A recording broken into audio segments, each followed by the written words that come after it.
আর আমরা আমাদের সংস্থা থেকে আমাদের সিনিয়ররা সবসময় করে এসছেন, ওইটা পরম্পরা, এটা আমরা করি যে আমাদের যাতে যখন ফ্যামিলি গেট টুগেদার হয় একটা পিকনিক করি, বিনোদন, আর এর ধর্মীয়ভাবে আমরা সবসময় একটা ইফতার করি। তো এটা যেমন আজকে আমাদের অনুষ্ঠান কর্মসূচিতে ছিল সারা দিনব্যাপী পবিত্র কোরআন পাঠ করা, পবিত্র কোরআন শেষ হওয়ার পরে দোয়া মাহফিল হবে এবং এইটার মাধ্যমে ইনশাল্লাহ এই আমাদের ইফতার ফলোড বাই ডিনার, এই আর কি আমরা সবাইকে নিয়ে, আমাদের সাথে যারা আমার সাংবাদিক ভাই বোনরা আছে সবাইকে নিয়ে এটা বরাবরই করে এবারও করার চেষ্টা। এবং এই বাস আপনাদের সাহায্য সহযোগিতা চাই, আল্লাহর রহমত চাই। চলচ্চিত্র শিল্পী সমিতির এখনকার যে কার্যক্রম কোভিড ছিল, এখন এটাকে আরো পূর্ণদমে সামনে কি আরো কি কাজ আসবে বা করবেন কি?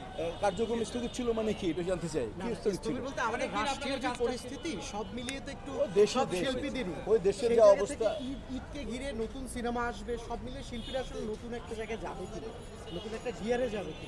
আজকে শুধু আজকে ধর্মীয় একটা ভাব গাম্ভীর্যের মধ্যেই থাকি।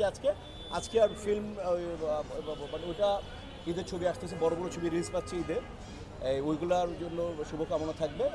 অনেক ভালো ভালো এখানে আসতেছে জংলি, ওইখানে আসতেছে হচ্ছে হলো গিয়ে বরবাদ, তারপর আসতেছে ইসের টগর, তারপরে দাগি পিনিক, তো অনেক ছবি আসতেছে। তো আমি সমস্ত ছবি সাফল্য কামনা করি এবং সমস্ত ছবি ভালো যাক, বাজার আবার ফিরে আসুক, এইটাও আমার দোয়া থাকবে। এখানে উদ্দেশ্য হলো সবাইকে একত্রিত করা। জি মূল উদ্দেশ্য ছোট বড় যে আর্টিস্টগুলো সবাইকে কি বলা হয়েছে? জি ইনশাআল্লাহ সবাইকে বলো, সবাই এবং ওর বাইরেও মানে বেশিতে যারা আছে সাধারণ আমাদের সাধারণ মানে ধরি আমরা জুনিয়র শিল্পী বলি, তাদেরকেও সবাই ইনশাআল্লাহ।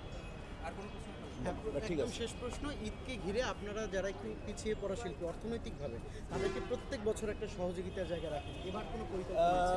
চেষ্টা থাকবে, এখন এই মুহূর্তে চেষ্টা থাকবে, যদি আমরা ম্যানেজ করতে পারি ফান্ড, দেন ইনশাআল্লাহ অবশ্যই তাদের অর্থনৈতিক ব্যাপারটাও আমরা ভাবতেছি এই মুহূর্তে, ওটা ওই ভাবনায় চলতেছে যে তাদেরকে ঈদ একটা উপহার দেওয়া হবে। Thank you.